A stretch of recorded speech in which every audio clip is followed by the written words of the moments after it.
இன்றைக்கி கிட்ஸ்க்கெலாம் பிடிச்ச மாதிரி ஒரு சூப்பரான கிராஃப்ட் ஐடியா பார்க்கலாமா? அதுக்கு இந்த மாதிரி வேஸ்ட்டாக இருக்கிற பேப்பர் கப் எடுத்திருக்கேன். அந்த பேப்பர் கப்போட ஒரு சைடில் பாட்டமில் வந்து பார்த்திங்க அப்படின்னா ஒரு ஹாஃப் ஹார்ட் மாதிரி வரைஞ்சி எடுத்துக்கிறேன். அதோட ஆப்போசிட் சைடில் வந்து பார்த்திங்க அப்படின்னா ஒரு 3 லீவ்ஸ் மாதிரி வரைஞ்சி எடுத்துக்கிறேன். நெக்ஸ்ட் அதோட 2 சைட்லேயுமே வந்து ஒரு குட்டி சர்க்கிள் மாதிரி ஒரு செமி சர்க்கிள் மாதிரி வரைஞ்சிக்கோங்க. இது நம்மளுக்கு கட் பண்ணி எடுத்தோன்னா ஒரு ஃபிஷ் ஷேப்பில் இருக்கும். நான் வரைஞ்ச மாதிரியே இதை வந்து கட் பண்ணியும் எடுத்துக்கிறேன். இதை உங்களுக்கு பிடிச்ச மாதிரி நீங்கள் கலர் பண்ணி எடுத்துக்கலாம்.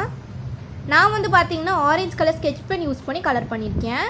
நீங்கள் வந்து பெயிண்ட் கூட யூஸ் பண்ணி இந்த கிராஃப்ட் ரொம்பவே ஈஸியாக ரெடி பண்ணி எடுத்துக்கலாம். எனக்கு பிடிச்ச மாதிரி வந்து பார்த்தீங்க அப்படின்னா நான் இதை வந்து கலர் பண்ணி எடுத்துக்கிறேன். நீங்களும் அதே மாதிரி பண்ணிக்கோங்க. இதே மாதிரி நிறைய கலர்ஸில் செஞ்சு உங்கள் வீட்டில் வச்சிங்கன்னா ரொம்பவே அழகாக இருக்கும். இது பின்னாடி ஒரு ஃப்ரிட்ஜ் மேக்னெட் ஒட்டி நீங்கள் ஃப்ரிட்ஜ் மேக்னெட்டாக கூட இதை யூஸ் பண்ணிக்கலாம். நெக்ஸ்ட் இதுக்கு ஐஸ் வரைஞ்சிட்டு இந்த ஃபிஷ் எப்படி இருக்குது அப்படின்னு சொல்லிட்டு மறக்காமல் கமெண்ட்ஸில் சொல்லுங்கள். Bye bye with lots of love angel.